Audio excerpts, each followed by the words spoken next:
बड़ी कैसे हैं सब? अच्छे हैं? चलिए जी, बहुत ही अच्छी बात है बेटा। तो चलो बच्चों, आज हम आपका वेलकम कर रहे हैं आज की नई क्लास में। और आज की क्लास है हमारी, अरे हम लिखना भूल गए हैं भाई, मिसलेनियस एक्सरसाइज है आज हमारे पास में। Miscellaneous exercise on chapter 2, that is कौन सा था चैप्टर 2 हमारा? रिलेशन एंड फंक्शन का, ठीक है। जिसमें हमने आपको फंक्शंस अटेंड किया करवाए थे, याद आ गया ना? हाँ जी, ठीक है। तो उसकी मिसलेनियस आज हम करने वाले हैं बेटा। तो क्वेश्चन नंबर फर्स्ट है आपका, देखिए मैंने लिख दिया है। Question number first is we have two relations f x and g x which are defined as follows. ठीक है, एफ एक्स ऐसे डिफाइन कर दिया है, जी एक्स को ऐसे डिफाइन कर दिया है। इसमें ये पूछ रहे हैं कि बताइएगा इसमें से कौन कौन, मतलब दोनों में से कौन सा फंक्शन है या नहीं है। ठीक है, अब देखो बेटा, 0 से 3 तक की वैल्यू में तो फंक्शन है आपका एक्स स्क्वायर, फिर 3 से 10 तक में फंक्शन है 3x। मीन्स 0 से 3 तक में कोई प्रॉब्लम नहीं होने वाली f के लिए, और बेटा 3 से 10 में कोई प्रॉब्लम नहीं, क्योंकि 0 से 3 में वैल्यू रखते चले जाइएगा एक्स स्क्वायर में, सारी वैल्यू अलग अलग आती चली जाएंगी। ऐसे यहाँ पर 3 से 10 में वैल्यू रखते चले जाइएगा और वैल्यूज़ आती चली जाएंगी। बस प्रॉब्लम किस पे हो सकती है? जस्ट एट 3 पे देखिएगा दोनों वैल्यूज़ कैसी आ रही हैं। मीन्स यहाँ पे भी इक्वल टू 3 लगा हुआ है, यहाँ पे भी इक्वल टू 3 लगा हुआ है। तो पहले मैं निकालूंगी f3, पहले मैं निकाल रही हूँ इससे, तो ये हो जाएगा 3 स्क्वायर यानी कि 9। लेकिन यहाँ पर भी x इज इक्वल टू 3 है, तो f(x) ये भी काम करेगा 3x, तो 3 इंटू 3 दोनों सेम आ गए। ठीक है ना? तो इसका मतलब 3 की इमेज एक ही है 9। Okay, because all the elements has unique images, तो therefore f is a what? Relation तो है ही, सॉरी फंक्शन, रिलेशन तो ये हो ही गया, f जो है मेरा फंक्शन हो गया, क्योंकि हर एलिमेंट की क्या होनी चाहिए बेटा? एक यूनिक इमेज होनी चाहिए। तो यूनिक इमेज है हमारे पास में, तो ये f तो फंक्शन हो गया। अब आए भाई g पर, g में भी देखिएगा, for 0 to 2 gx is equal to x square and 2 to 10 gx is equal to 3x। Means क्या हुआ? 0 से 2 एंड 2 से 10 तक में g की सारी वैल्यूज़ जो होंगी उनकी यूनिक इमेजेस होती रहेंगी। प्रॉब्लम किस पे आ सकती है? 2 पे, क्योंकि x इज इक्वल टू 2 यहाँ पर भी है और x इज इक्वल टू 2 यहाँ पर भी है। तो g2 निकालिए, x जगह 2 रखिएगा, 2 का स्क्वायर यानी कि 4, और बेटा इसमें से निकालो 2 पे, 3 इंटू 2 यानी कि 6। अब देखो बेटा 2 4 यानी कि 2 की इमेज 4 एंड 2 की image 6। First element has 2 images, ये पॉसिबल नहीं है। तो इसका मतलब gx is not a relation function, ये सिर्फ क्या हुआ? मेरा रिलेशन हुआ। कोई दिक्कत इसमें? क्लियर है ना ये चीज़? ठीक है ना? दोबारा देख लीजिएगा बेटा, और लिखने का तरीका बेटे सब अच्छे से लिख लेंगे इस सवाल को ना। मीन्स क्वेश्चन में मैंने पूछा था कि देखिए लिखना क्या है, 0 से 3 एंड 3 से 10। 0 से 3 में f x is equal to x square, all values will be unique, also f x is equal to 3x, all values will gives the unique images, but at f3 is 3 square यानी कि 9, f3 is 3 into 3 9, 3 पे भी image same है, तो इसका मतलब है f तो हो गया मेरा वॉट? फंक्शन। बट बेटा g2 4 आ रहा है और g2 मेरा 6 आया था, ऐसे किया था ना मैंने, g2 is 4 and also g2 is 6। तो बेटा 2 4 भी हो गया और 2 6 भी हो गया, दैट इज़ नॉट पॉसिबल। तो therefore gx is not a what? Function, ये सिर्फ एक रिलेशन हो गया। ठीक है, क्वेश्चन नंबर 2 देखिए, बहुत ही अच्छा क्वेश्चन, अच्छा कह रही हूँ, बहुत ही ईजी है। F x is equal to x square, कह रहा है f of 1.1 minus f1 upon 1.1 minus 1 निकालना है। तो f 1.1 क्या होएगा बच्चों? x को किससे रिप्लेस करेंगे? 1.1 से, तो 1.1 का स्क्वायर माइनस f1, यहाँ पे x की जगह 1 लिखिएगा, तो 1 का स्क्वायर अपॉन 1.1 माइनस 1। ऊपर क्या हो गया? a square minus b square, एक ब्रैकेट में प्लस करके लिख लीजिएगा, एक ब्रैकेट में माइनस करके लिख लीजिएगा, नीचे भी 1.1 माइनस 1 है, इसको कैंसिल आउट कीजिए, 1.1 plus 1, answer is 2.1, simple answer. ठीक है, तो क्लियर हो गए दोनों क्वेश्चन। तो क्वेश्चन नंबर 3 देखते हैं बच्चा। देखो बेटा, क्वेश्चन नंबर 3 है हमारा, if f x is equal to x square plus 2x plus 1 upon x square minus 8x plus 12 then find the domain of the function f x. Domain मतलब क्या हुआ, domain of the function f x का मतलब क्या हुआ कि that is all values of x for which function is fixed, sorry defined, is finite and defined. ये होता है ना डोमेन का मतलब भाई। डोमेन का मतलब है हमें एक्स की वो सारी वैल्यूज चाहिए जिसके लिए फंक्शन जो है एग्जिस्ट कर रहा है। ठीक है, अब देखो बेटा, रेशनल फंक्शन है, एग्जिस्ट कब नहीं करेगा, सिर्फ एक केस में एग्जिस्ट नहीं करेगा, कब, जबकि डिनोमिनेटर में ज़ीरो हो। तो देख लीजिएगा, x square minus 8x plus 12 is zero. Factor कर लेते हैं भाई, इज ज़ीरो। तो x की वैल्यू 2 आ जाए और x की वैल्यू 6 आ जाए। यदि दो ये वैल्यूज आ रही हैं, x is equal to 6 and x is equal to 2, तब उस केस में फंक्शन डिफाइन नहीं होगा। तो इसका मतलब क्या हुआ, therefore domain of f x is equal to real number में से हम ये घटा देंगे बस, because at x is equal to 2 and x is equal to 6 function does not exist. जिस पर फंक्शन एग्जिस्ट नहीं करता है उसको आप रियल नंबर में से हटा दीजिएगा। याद आए ना ये वाले क्वेश्चन डोमेन और रेंज के, है ना।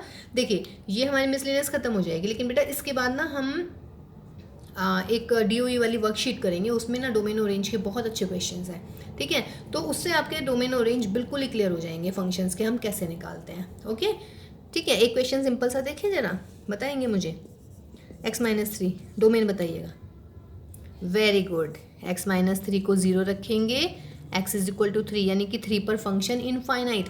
तो डोमेन क्या हो जाएगी बेटा इसकी, रियल नंबर में से 3 को माइनस कर दीजिएगा। देखिए कितना इजी हो गया और कितनी जल्दी आपने झटपट से आंसर कर दिया। ठीक है, चलिए क्वेश्चन नंबर 4 देखते हैं आप। देखो बच्चों, क्वेश्चन नंबर 4 में कह रहा है f x is equal to under root of x-1 then find the domain and range. देखिए दो टाइप के क्वेश्चन, एक तो हुआ 1 अपॉन समथिंग यानी कि रेशनल वाला, जिसमें हम डिनोमिनेटर को 0 रख देते हैं, है ना। दूसरा अंडर रूट वाला क्वेश्चन आता है, एक मोड वाला आता है। तीन ही टाइप के क्वेश्चन है ऑलमोस्ट। ठीक, अब देखो भाई, एफ एक्स एग्जिस्ट करेगा, एग्जिस्ट मीन्स रियल पे, मतलब कि रियल वैल्यूड फंक्शन होगा, है ना। कब होगा real valued function, if under root के अंदर रियल नंबर हो। और अंडर रूट के अंदर रियल नंबर मतलब अंडर रूट का आंसर रियल कब आता है, जब अंडर रूट के अंदर नेगेटिव ना हो। इसका मतलब क्या होना चाहिए, x-1 की वैल्यू ग्रेटर देन और इक्वल टू 0 हो जाएगी। मतलब कि बच्चों x की वैल्यू कितनी होगी, ग्रेटर देन 1। इसका मतलब यदि x की वैल्यू ग्रेटर देन 1 होगी तब ये फंक्शन रियल वैल्यूड फंक्शन आ जाएगा, रियल फंक्शन आ जाएगा। और आपके सिलेबस में रियल फंक्शन ही है और x के बारे में बात करें तो उसका मतलब दिस इज द डोमेन। तो डोमेन क्या होगी, 1 से ग्रेटर। 1 से ग्रेटर का मतलब 1 से इनफाइनाइट। ये आ गया ना समझ में। जब इक्वल होता है तो क्लोज इंटरवल लगाते हैं, अगर इक्वल नहीं होता तो ओपन वाला लगता। और माइनस इन्फिनिटी पर प्लस इन्फिनिटी पे कभी भी क्लोज इंटरवल आप नहीं लगाएंगे। ठीक है, अब आती है भाई रेंज की बारी। रेंज के लिए हमने आपको क्या बताया था कि let y is equal to f x लिखते हैं बेटा। y is equal to f x यानी कि y is equal to under root of x-1 यानी कि y square is equal to x-1, x is equal to y square plus 1। यहाँ तक कोई दिक्कत नहीं होती है, यहाँ तक आप कर लीजिएगा सवाल। उसके बाद आप ये देखिएगा, अगर मेरा रियल मतलब डोमेन मेरी रियल नंबर है तब मैं ये देखती हूँ कि y की कोई ऐसी वैल्यू है जिसके लिए ये एग्जिस्ट ना करे। ठीक है, लेकिन इस सवाल में मुझे x की वैल्यू ग्रेटर देन और इक्वल टू 1 दे रखी है, तो मैं इस चीज़ को ध्यान रखूँगी। वरना देखो अगर मैं इसको भूल जाती हूँ ना बेटा, तो मैं क्या करने वाली थी यहाँ पे, जो मैंने पहले भी क्वेश्चन किए हुए हैं, मैं बोलती कि बेटा कोई ऐसी वैल्यू है जो इसको इनफाइनाइट बना दे। आप कहते नहीं मैम, y की ऐसी कोई भी वैल्यू नहीं है जो इसको इनफाइनाइट बना दे। और जब y की ऐसी कोई वैल्यू नहीं होती कि ये इनफाइनाइट बन जाए, उस केस में हम क्या बोलते हैं कि y जो है वो रियल नंबर में से आ रहा है सारा। उस केस में हम पढ़ते थे कि रेंज जो है हमारी r हो जाती थी। बट ये उस केस में होगा जब हमारे पास x के बारे में कोई इन्फॉर्मेशन नहीं है, मतलब इन्फॉर्मेशन आई मीन कि हमें ये पता हो कि x सिर्फ रियल नंबर है। लेकिन इस वाले केस में बेटा x रियल नंबर नहीं है, मतलब है तो रियल नंबर लेकिन होल रियल लाइन नहीं है, सिर्फ x की वैल्यू 1 से ग्रेटर है। ये x आ गया तो उसका मतलब क्या होगा, because x greater than 1 therefore y square plus 1 greater then 1। इसका मतलब y स्क्वायर ग्रेटर देन 0। या यहाँ से क्या हो गया, y greater than equal to 0, y की वैल्यू अभी ये आ गई है। देखिए छोटी सी अगर ये लापरवाही हो गई ना तो मेरा, आप यहाँ पे डोमेन रेंज लिखते 100% मैं श्योर हूँ, लिखते हैं आप रियल नंबर, और आप लिखते रियल नंबर भाई, और मैं एग्जाम में काट के 0 दे देती। नहीं 0 तो नहीं देती, खैर यहाँ तक नंबर मिलते हैं, 0 तो नहीं दे पाऊंगी, बट फिर भी बेटा थोड़ी छोटी छोटी चीज़ें होती हैं सिर्फ डोमेन और रेंज के लिए, जो आपको ध्यान रखनी पड़ेंगी। ठीक है, अगर यहाँ x की वैल्यू आ रही है और मुझे डोमेन मेरे पास है x की वैल्यू कुछ ग्रेटर देन और इक्वल टू कुछ भी, वो यहाँ पे रख दीजिएगा, y की वैल्यू अपने आप निकल के आ जाएगी। ठीक है, तो y greater than equal to 0, तो इसका मतलब क्या हुआ बेटा, अगर y greater than equal to 0 है तो देयरफॉर ये होगी यानी कि रेंज।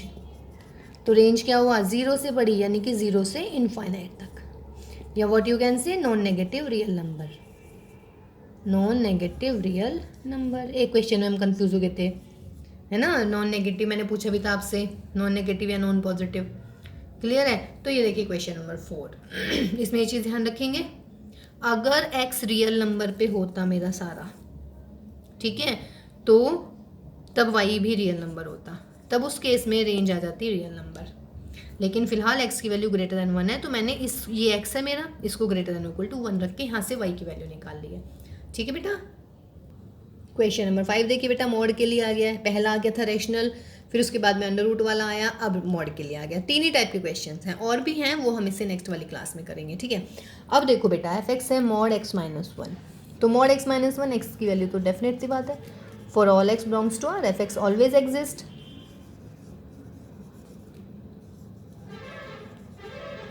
तो दिस इम्प्लाइज डोमेन क्या हो जाएगा, डोमेन हमेशा इसका रियल नंबर हो जाएगा।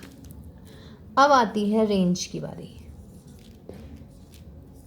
रेंज में है मेरा y is equal to f x या y is equal to mod of x minus 1। देखिए मोड की सबसे खास अच्छी बात क्या होती है, इसके अंदर कुछ भी लिखा हो हमेशा आंसर क्या आएगा, पॉजिटिव आने वाला है। इसका मतलब क्या हुआ, y हमेशा या तो 0 होगा या ग्रेटर देन 0, y नेगेटिव कभी नहीं आएगा, तो इसका मतलब क्या हुआ, y की वैल्यू आ गई हमारी। मोड के बारे में आपने बस इतना ही लिखना होता है। ठीक है, y is equal to f x से हम इसको सॉल्व नहीं कर पाएंगे। ठीक, तो y आ गया, तो इसका मतलब आप क्या लिखेंगे बच्चों, रेंज जो है 0 से बड़ी, पिछले वाले आ गया तो इसका मतलब क्या हुआ, set of all non negative real numbers, तो दिस इज माय रेंज। कोई दिक्कत इसमें भाई, क्लियर है ना। मोड के लिए बहुत सिंपल सी चीज़ होती है बेटे, मोड में हमेशा ही x जो होता है ऑलमोस्ट रियल नंबर में आते हैं सारे के सारे, यानी कि डोमेन हमेशा उसकी रियल नंबर जाएगी मोड में, तो है ना, बस डिनोमिनेटर मतलब रेशनल नहीं होना चाहिए, न्यूमरेटर मतलब सिंपल फंक्शन होना चाहिए मोड का। और रेंज के लिए हमेशा क्या रहेंगी, पॉजिटिव वैल्यूज़ रहेंगी। अगर मैं इसमें माइनस लगा देती, अगर मैं ऐसे कर देती इसको, तो देखिए अंदर ये यहाँ तक तो पॉजिटिव है, पॉजिटिव के बाहर नेगेटिव है, तो उसका मतलब y हमेशा नेगेटिव होता, इसका मतलब नॉन पॉजिटिव रियल नंबर आ जाते तब। कोई दिक्कत नहीं है इसमें बेटा। ठीक है, बिल्कुल ध्यान से बच्चों, दो मतलब इसको बार बार रिवाइंड करके देखिए अगर थोड़ा भी कन्फ्यूजन हो रहा है, क्योंकि डोमेन और रेंज ना बहुत ही बढ़िया कॉन्सेप्ट है, बहुत ही अच्छा।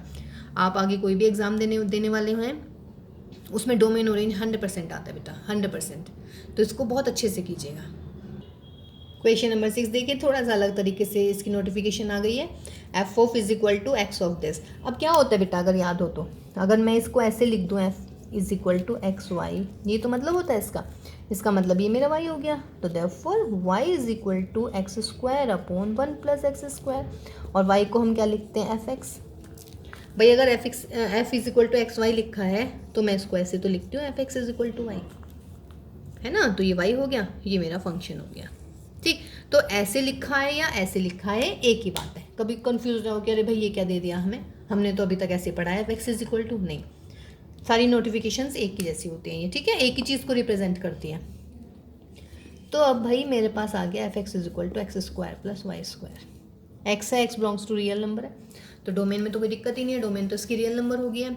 अब रेंज की बात चल रही है भाई, तो y is equal to x square upon 1 plus x square, solve कीजिएगा।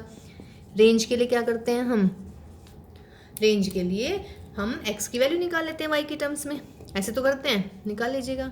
y is equal to x square minus x square y, और ये मिल गया बेटा एक्स स्क्वायर 1 माइनस वाई, यानी कि एक्स स्क्वायर मिल गया मुझे y अपॉन 1 माइनस वाई।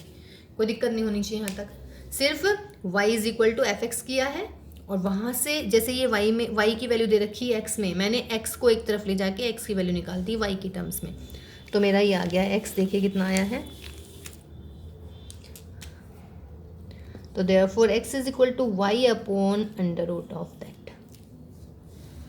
ठीक है, अब देखो भाई बच्चा पार्टी, क्या होने वाला, ये हो गया मेरा अंडर रूट के अंदर का क्वेश्चन। अंडर रूट के अंदर क्या होना चाहिए, पॉजिटिव होना चाहिए। Therefore y upon 1 minus why should be greater than और इक्वल टू 0। ठीक है, अब यहाँ से देखिएगा क्या है, ये इक्वेशन टी तो है, फ्रैक्शन दिख रही है। फ्रैक्शन पॉजिटिव कब होती है, देखिए अगर मैं लिख रही हूँ 2/3 पॉजिटिव, अगर मैं ये लिखूँ ये भी पॉजिटिव है क्या, -2 अपॉन -3, बिल्कुल। इसका मतलब अगर न्यूमरेटर और डिनोमिनेटर पॉजिटिव होते हैं तो फ्रैक्शन पॉजिटिव होती है। दूसरा केस क्या हो सकता है, न्यूमरेटर और डिनोमिनेटर यदि पॉजिटिव हैं, सॉरी नेगेटिव हैं, तो भी फ्रैक्शन पॉजिटिव होती है। तो बेटा इसमें दो केस बन गए। केस नंबर 1 क्या कह रही हूँ मैं, पॉजिटिव, तो case number 1 both are positive, y greater than और equal to 0, 1 minus Y greater than 0। मैंने यहाँ इक्वल क्यों नहीं लगाया है, सोच रहे हैं कि इक्वल, गलती क्या सोच रहे हैं कि गलत हो, मतलब भूल गई है मैम, नहीं नहीं भूली नहीं है मैम। देखिए क्या हुआ है एक्चुअली इस केस में ना, ये बात क्लियर हो गई। फ्रैक्शन पॉजिटिव कब होती है बच्चों, न्यूमरेटर और डिनोमिनेटर दोनों पॉजिटिव। दूसरा केस न्यूमरेटर भी नेगेटिव, डिनोमिनेटर भी नेगेटिव। अब मैंने यहाँ पे तो इक्वल लगा दिया है, मैंने यहाँ इक्वल नहीं लगाया है, भूल गई हूँ मैं, ऐसा कुछ है नहीं। अगर बच्चों मैंने 1 माइनस वाई पे इक्वल 0 लगा दिया ना, तो ये अपोन में 0 हो जाएगा, और अपोन में 0 का मतलब इनफाइनाइट, वो मुझे चाहिए नहीं, इसीलिए मैंने यहाँ पर इक्वल नहीं लगाया है। अब इनको सॉल्व कर लीजिएगा बच्चा, y ग्रेटर देन 0, y को इधर लेके आइएगा, 1 greater than y mean 0 less than और equal to y less than 1, possible है, y की वैल्यू है। दूसरा केस और देखते हैं एक बार, दूसरे केस में क्या आ जाएगा बच्चा, y नेगेटिव और भाई 1 माइनस वाई भी नेगेटिव, दोनों negative. y less then 0, y इधर पहुंच गया 1, मतलब कि एट ए टाइम ये पॉसिबल है क्या भाई, ऐसा नंबर बताइए जो 0 से छोटा और 1 से बड़ा हो। हाँ आवाज़ आई मुझे, 0.5 है, 0.5 बोल रहे हैं क्या, अरे भाई यूँ देखो, y मैं कह रही हूँ y है नेगेटिव, यानी कि y है 0 से कम और 1 से बड़ा, पॉसिबल ही नहीं हो सकता भाई, 1 से तो बड़े हैं नंबर और 0 से छोटे हैं, एक ही केस में नॉट पॉसिबल, तो this will be discarded. Okay, तो सिर्फ मेरे पास एक केस बचा, फर्स्ट वाला केस, तो उसका मतलब ये बिल्कुल सही हो गया हमारा। तो देयरफॉर क्या लिखेंगे, रब कर दो उसको, चलिए सेकंड केस डिस्कस जरूर करेंगे इसको भी, ठीक है।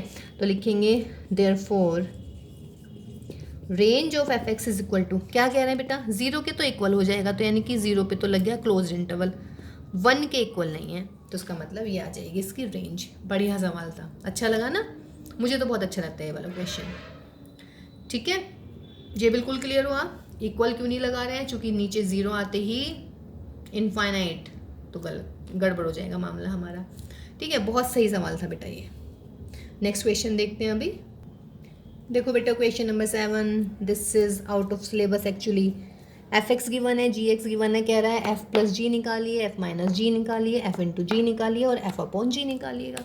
इसीलिए लिख दिया है क्योंकि आप सब आई नो कि ये कर देंगे, एफ एक्स प्लस जी एक्स दोनों को ऐड कर दीजिएगा, है ना। इसका मतलब x plus 1 plus 2x minus 3, अब ये पता ही है भाई, सेम टर्म में सेम टर्म जुड़ती है, 2x प्लस एक्स 3x हो जाएगा, -3 + 1 -2। देखिए कितना सिंपल था, आई डोंट नो कि क्यों हटा दिया गया सिलेबस में से।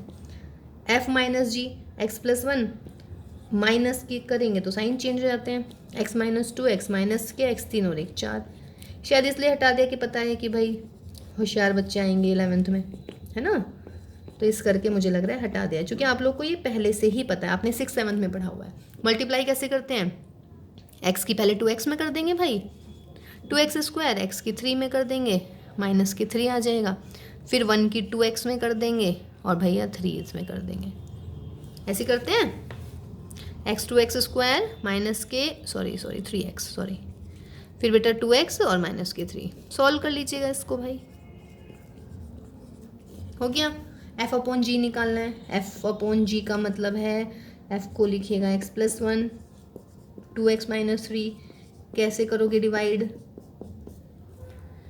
2 है यहाँ पे x से डिवाइड कर देंगे यानी कि 1/2 से, तो 1/2 यहाँ पे मल्टीप्लाई हो जाएगी, तो ये x हो जाएगा, यहाँ पर माइनस के 3/2 माइनस प्लस ये गया, तो ये मिल गया बच्चा मुझे 5/2।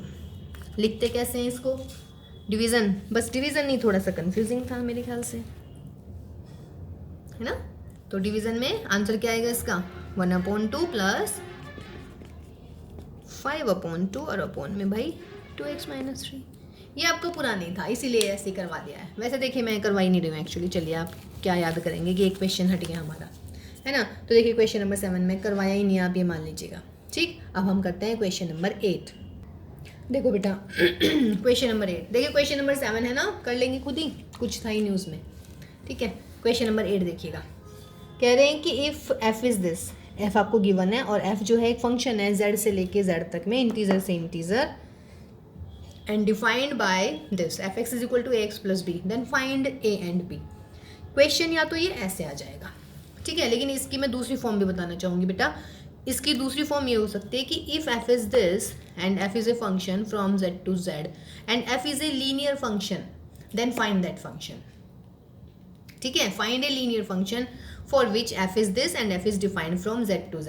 तीनों एक ही बात होती है, ठीक है, because this is a linear expression. याद है ना, ax + b लीनियर एक्सप्रेशन होता है। अब देखो बेटा 1 1 है, इसका मतलब क्या हुआ? f1 = 1। 2 3 है, इसका मतलब क्या हो जाएगा? f2 = 3। 0 - 1 का मतलब f0 = -1। -1 - 3 का मतलब f - 1 = -3। कोई दिक्कत इसमें भाई?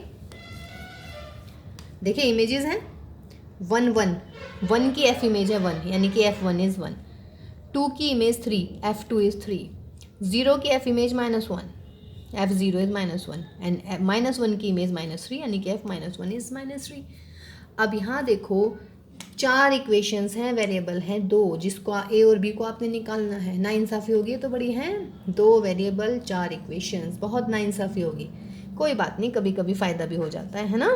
अब देखो बेटा x की जगह 1 लिखिएगा तो यहाँ पर आ गया मेरा a × 1 + b, यानी कि f1 आ गया भाई a + b।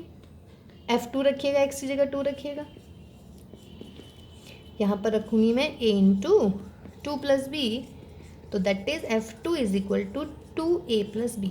देखिएगा भाई f1 कितना है मेरा? 1 के इक्वल है, तो 1 = a + b। f2 किसके इक्वल है? 3 के,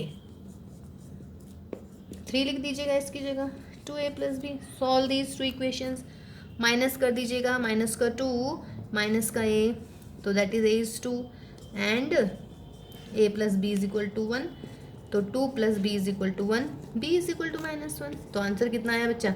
a = भाई आ गया 2 और भाई b आ गया हमारा -1। खत्म, सिंपल था। इन दोनों से भी निकाल सकते थे। मतलब देखिए कितना मतलब कितनी सारी वो दे रखी है सवाल में फैसिलिटीज़, जबकि हमें सिर्फ 2 इक्वेशंस चाहिए थी। 2 की बजाय उन्होंने कहा लो भाई तुम 4 लो, पर इसका आंसर जरूर निकाल देना। तो भाई देखो अब गड़बड़ नहीं होनी चाहिए बेटा। 2 इक्वेशंस की ज़रूरत थी, 2 की बजाय किताब वाले ने 4 दे दिए हैं, है ना, इसी उम्मीद पे कि चारों में से कोई सी भी 2 इस्तेमाल करके बच्चे हमारा आंसर बिल्कुल सही निकालेंगे। ठीक है, तो देखिए आंसर भी आ गया हमारा। ओके, नेक्स्ट देखते हैं, नेक्स्ट क्या है हमारा क्वेश्चन। देखिए बेटा एक है क्वेश्चन नंबर 9 हमारा, है ना। इसमें क्या है कि अगर एक रिलेशन है, इस टाइप के एलिमेंट का ऑर्डर पेयर है ए बी, और ए बी क्या है? हमारे नेचुरल नंबर, ठीक है, और a = b² है, मीन्स जो फर्स्ट एलिमेंट है वो सेकंड का स्क्वायर है। ठीक है, तो ये पूछ रहे हैं इस सवाल में कि आर द फॉलोइंग ट्रू, मतलब जो ये 3 आपके पास में लिखी हुई हैं इस क्वेश्चन में, पूछ रहा है आर द फॉलोइंग ट्रू। ठीक है, कौन कौन से ऑर्डर पेयर इस कंडीशन को सेटिस्फाई करते हैं। ठीक है ना, देखिए ये एक्चुअली जब आप 12th में आ जाएंगे ना तो इनके नाम आ जाएंगे सबके। ठीक है, लेकिन अभी आपको 12th का बर्डन नहीं दे रहे हैं, अभी सिर्फ 11th में है, तो 11th वाली बात करते हैं। ठीक है, तो आप ऐसा करो बेटा, let us suppose that a belongs to r। ठीक, अब ये सोचो अगर a भी r में है तो a = b² है। अब मैं कह रही हूँ a r में है तो क्या होना चाहिए? a = a² होना चाहिए। दिस इज ट्रू और नॉट? नहीं, सिर्फ 1 के लिए तो ट्रू है, नॉट ट्रू। अगर ट्रू कंडीशन नहीं आती तो इसका मतलब जो हमारा सपोजिशन था वो गलत था। सपोज क्या किया था हमने, ए बिलोंग्स टू आर, तो इसका मतलब A does not belongs to R, तो इसका मतलब पहली मेरी होगी व्हाट, फॉल्स। कोई दिक्कत इसमें? देखिए ए बिलोंग्स टू आर है, तो ए बिलोंग्स टू आर का मतलब क्या हो जाएगा, देखिए अगर मैं कह रही हूँ बेटा A B belongs to R है, तो इसका मतलब है A is equal to B square, ठीक है। अब मैं कह रही हूँ ए बिलोंग्स टू आर, तो उसका मतलब A is equal to A square होना चाहिए, A is equal to A square लिख दिया। क्या ये ट्रू है? नहीं, why? Because 2 is not equal to 2 square. यह होता है 2 होता है क्या 2 का स्क्वायर? नहीं होता। 2 नॉट इक्वल टू 4, तो इसका मतलब दिस इज रॉन्ग। यस, आगे मुझे आवाज़, आप लोग बोल रहे हैं कि मैम 1 तो होता है, बेटा सिर्फ 1 ही होता है, इसके अलावा और कुछ नहीं होता। 1 ही एक ऐसा नंबर है कि 1 इज इक्वल टू 1 स्क्वायर होता है, लेकिन इसके अलावा तो नहीं हो रहा ना कुछ भी। एक 0 हो जाता है, पर 0 नेचुरल नंबर है नहीं हमारा, ठीक है। तो जब हमें कोई रिजल्ट, अगर मान लीजिए मुझे एक जनरल रिजल्ट प्रूव करना है, ठीक, तो अगर मुझे जनरल रिजल्ट प्रूव करना है ना, तो वो हर एक पेयर के लिए ट्रू होना चाहिए। अगर वो, मैं कह रही हूँ करोड़ों अरबों के लिए तो ट्रू है, लेकिन सिर्फ एक के लिए फॉल्स है, तो वो मेरा रिजल्ट जो है फॉल्स में काउंट होएगा, ठीक है, ट्रू में नहीं काउंट होएगा। Got my point? अब आ जाइएगा इस पर, क्या लेना है, let A B belongs to R. अब जब A B belongs to R है तो क्या हो जाएगा, A is equal to B square, या B is equal to A की पावर हाफ। बट मुझे दिखाना है अगर ए बी आर में है तो बी ए बी आर से रिलेट होना चाहिए। But if b a R में होता तो क्या होना चाहिए था, b is equal to A square होना चाहिए था, या नहीं? देखिए मैं कह रही हूँ ए बी आर में है, तो उसका मतलब A is equal to B square, ठीक है। ए बी आर में है तो ए इज इक्वल टू क्या होना चाहिए, बी स्क्वायर। अब मैं कह रही हूँ बी ए आर में है तो b is equal to A square होना चाहिए, लेकिन बी क्या आ गया मेरा, ए की पावर हाफ, तो therefore not true again. Not true इसका मतलब दिस इज ऑल्सो फॉल्स। ये तो देखिए मैंने थ्योरी करा दी है, आप एग्जाम्पल भी ले सकते हैं इसका। एग्जाम्पल में क्या ले लेंगे भाई, मान लीजिएगा 2 and 4 है, 2 4 बिलोंग्स टू 4 आ रहा है या नहीं है? Why? Because a is equal to, sorry 4 2, क्योंकि 4 2 का है ना। बट 2 4 जो है आर में नहीं है, because 2 is not equal to 4 का स्क्वायर। ऐसे सारे के सारे ऑर्डर पेयर आर में होंगे जिसमें पहले वाला जो ऑर्डर पेयर है, ऑर्डर पेयर का जो फर्स्ट एलिमेंट है वो सेकंड का स्क्वायर होना चाहिए। यहाँ पर तो नहीं आ पाया, तो इसका मतलब ये भी फॉल्स हो गया भाई, ठीक है। अब आता है हमारा तीसरा, मैं कह रही हूँ A B belongs to R, तो इसका मतलब क्या हुआ बच्चों, A is equal to B square. A भी आर में है और बी सी भी आर में है, b C belongs to R का मतलब बी हो जाएगा सी का स्क्वायर, ठीक है। अब यहाँ से निकालो जरा, therefore a is equal to b का स्क्वायर और बी हो गया मेरा सी का स्क्वायर, तो ए इज इक्वल टू क्या हो गया, सी की पावर 4। मुझे शो करना है A C belongs to R, but if A C belongs to R तो क्या होना चाहिए था, A is equal to C square, but हमारा तो ए की वैल्यू सी की पावर 4 आई है, तो उसका मतलब ये भी क्या हो गया, नॉट ट्रू, तो हैंस ये भी फॉल्स हो गया। देखिए इसमें गिवन है A B belongs to R and B C belongs to R. A B belongs to R का मतलब A is equal to B square, B C belongs to R का मतलब B is equal to C square. B की value यहाँ पे रख लीजिएगा, तो ए आ गया सी की पावर 4। अब मुझे प्रूव करना है A C belongs to R. यदि A C belongs to R होना था तो A is equal to C square होना था, बट ए तो सी की पावर 4 आ गया, तो अगेन नॉट ट्रू, तो this is also false. Example लेना चाहें आप एग्जाम्पल दे दीजिएगा, एग्जाम्पल से भी बिल्कुल सही हो जाता है। अगर कुछ डिसप्रूव करना है तो एग्जाम्पल दे दीजिएगा, बेस्ट है। देख लो बेटा 16 and 4 है, क्योंकि 16 है 4 का स्क्वायर, 4 and 2 है, वाई? बिकॉज 4 है 2 का स्क्वायर, बट 16 and 2 नहीं है आर में, क्यों? क्योंकि भाई 16 2 का स्क्वायर नहीं है। क्लियर है ना? तो ये तीनों की तीनों फॉल्स हो गई हमारी। गॉट माई पॉइंट ना? क्वेश्चन नंबर 10 देखिए बेटा, ए सेट दे दिया, बी दे दिया और एफ ये दे दिया है हमने, ठीक है। मैं पूछ रही हूँ ये रिलेशन है या फंक्शन है, ए से बी पर, ए से बी पर ये रिलेशन है या फिर फंक्शन है। देखो भाई ऐसे बना लो इसको जरा, 1 2 3 4 और इधर लिख लीजिएगा 1 5 9 11 15 16।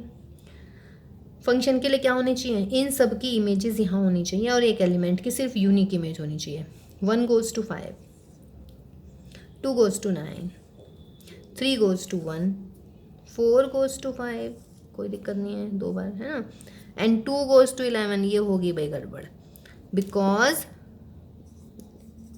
f2 is 9 and also f2 is 11, तो therefore f is not a function।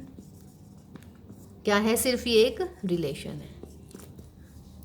सही है भाई, ठीक है। तो देखिए डायग्राम, मतलब डायग्राम भी नहीं बनाते वो तो मैंने ऐसे ही बना दिया, आप यहाँ से भी देख सकते थे ना कि ऑर्डर्ड पेयर में फर्स्ट एंट्रीज कभी भी एक जैसी नहीं होनी चाहिए, डिस्टिंक्ट ऑर्डर पेयर की। तो ये हो तो गई 2 9 और 2 11, ठीक है। तो हम वो वाला मतलब रीज़न भी दे सकते थे यहाँ पर, जो आपको ईजी लगता है वो वाला रीज़न दीजिएगा, ओके। देखो बेटा क्वेश्चन नंबर 11, मुझे बहुत पसंद है ये सवाल, बहुत अच्छा लगता है मुझे, ये बहुत इजी भी है ना, इसीलिए है ना। हमेशा यूँ थोड़ा ना कि टीचर को हमेशा हार्ड चीज़ अच्छी लगती है, इजी क्वेश्चन भी हमें बहुत अच्छे लगते हैं, है ना। देखिएगा F of A B and A plus B, हमें ये फंक्शन डिफाइन दे रख मतलब डिफाइन कर रखी है, एक सिर्फ ये बोला है कि let F be a subset of Z cross Z defined by this. Z cross Z means order pair, दिख रहे हैं ऑर्डर पेयर, और ए और बी क्या है आपके पास में, जेड मतलब कि इंटीजर्स है। तो अगर ये ऐसे दे रखा है तो उसका मतलब ये हो गया F of A plus B, A B A into B है, ये ए कोमा बी मत लगा लीजिएगा, ठीक है। ऑर्डर पेयर का पहला एलिमेंट है ए बी, ऑर्डर पेयर का दूसरा एलिमेंट है ए प्लस बी। तो यदि ये एक्स है ये वाई है तो हम लिखते हैं F of X is equal to Y, F of A B is equal to A plus B. And he is asking कि is F a function from Z to Z. अब देखो भाई इसमें क्या करती हूँ मैं, f6 निकालती हूँ। 6 का मतलब कितना हो गया बच्चों, 3 इंटू 2, तो 3 इंटू 2 में क्या निकल गया मेरा आंसर, 3 प्लस 2 यानी कि 5। f6 को कुछ और भी लिख सकती हूँ, हाँ 2 इंटू 3 नहीं, 2 इंटू 3 के अलावा बताइए कुछ, 2 इंटू 3 के अलावा क्या लिख सकते हैं भाई, 6 इंटू 1 लिख सकते हैं। तो जब 6 इंटू 1 आएगा तो आंसर आएगा 6 प्लस 1 यानी कि 7। ये चीज़ क्लियर हो गई क्या। देखिए A B is equal to आएगा ए प्लस बी, मैं 6 की इमेज ढूंढ रही हूँ, 6 को मैंने ए इंटू बी में लिख दिया 3 इंटू 2, तो 3 इंटू 2 क्या हो जाएगा 3 प्लस 2, ए इंटू बी हो रहा है ए प्लस बी, तो 3 इंटू 2 की इमेज आएगी 3 प्लस 2 यानी कि 5। लेकिन मैं 6 को 6 इंटू 1 भी तो लिख सकती हूँ या नहीं, तो 6 इंटू 1 लिखने पे इमेज आ रही है 6 प्लस 1 यानी कि 7। अब बताओ भाई f6 आ गया 5 और f6 आ गया 7, नॉट पॉसिबल, चूँकि 6 की 2 डिफरेंट इमेज आ गई हैं। तो उसका मतलब क्या हुआ, therefore f is not a function, this is only a relation. Clear है। इसके अलावा भी आप कुछ और ले सकते थे, 6 के अलावा 12 ले लेते हैं ना, 15 ले लो, 15 में तो 5 और 3 आएगा, 12 में ले सकते हैं, 12 में कोई 3 इंटू 4 लिखेगा, कोई 6 इंटू 2 लिखेगा, है ना, कोई 12 इंटू 1 लिखेगा। तो देखिए सबके आंसर से लगा रहे हैं, जबकि हमें एक ही चाहिए आंसर, एक ही इमेज होनी चाहिए, तभी हम कहते हैं कि वो फंक्शन है। अदरवाइज़ कोई बात नहीं, अगर ये फंक्शन नहीं बन रहा है तो इसमें उदास होने वाली क्या बात है, रिलेशन तो ये है ही भाई, बस हमने फंक्शन पूछा था, फंक्शन के लिए आपको नो करना है, ओके। अब last question of the exercise is question number 12। देखिए बेटा क्वेश्चन नंबर 12 लास्ट है हमारा। अगर एक सेट दे दिया a is equal to 9 10 11 12 and 13, और मैं कह रही हूँ f हमने एक फंक्शन डिफाइन करा है, वो कहाँ से कहाँ तक, a से n तक, ठीक है। कैसे डिफाइन करा है, f of n is equal to the highest prime factor of n, और इमेजेस हमें कहाँ से लेनी है, किन एलिमेंट की लेनी है, a के एलिमेंट की। a के एलिमेंट क्या है, 9 10 11 12 13। तो अगर मैं, ये क्लियर है, देखिए a से n तक है, यानी कि a के एलिमेंट हैं ये जो, जिसकी हम इमेजेस निकालते हैं, है ना। तो f ऑफ 9 निकालेंगे, f ऑफ 10 निकालेंगे, f ऑफ 11 निकालेंगे भाई, f of 12 and f of 13। f of 9 देखिए n की जगह 9, तो उसका मतलब क्या हुआ, the highest prime factor of 9, 9 के हाईएस्ट फैक्टर। 9 के फैक्टर क्या होते हैं, 3 इंटू 3 है ना, 1 तो क्या, 1 तो प्राइम ही नहीं है, छोड़ दीजिएगा। तो हाईएस्ट प्राइम फैक्टर क्या हुआ इसका, 3, सही है ना। देखिए n को 10 से रिप्लेस करो, f10, तो क्या हो जाएगा, the highest prime factor of 10, 10 के फैक्टर क्या होते हैं भाई? 2 और 5। तो हाईएस्ट प्राइम कौन है इसमें? 5, तो 5 आंसर आएगा। ठीक है, n की जगह किससे रिप्लेस करेंगे? 11 से।